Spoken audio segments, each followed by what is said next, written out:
ஒரு அம்மாக்கும் குழந்தைக்கும் இருக்கிற பாசங்கிறது எவ்வளோ ஒரு ஸ்பெஷலான பாண்ட் இல்லை.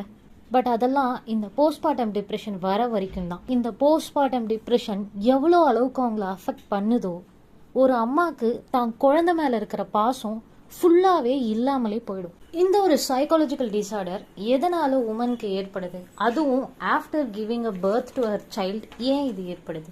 ஒரு பக்கம் டாக்டர்ஸ் என்ன சொல்றாங்கன்னா, இது ஒரு ஹார்மோனல் சேஞ்சஸ்னால நடக்கிற ஒரு விஷயம் சொல்றாங்க. உதாரணத்துக்கு ஈஸ்ட்ரோஜன் புரோஜெஸ்டரான்ற ஹார்மோன் திடீர்னு பிரசவத்துக்கு அப்புறம் குறைஞ்சா இந்த நிலை ஏற்படும் அப்படின்னு சொல்றாங்க.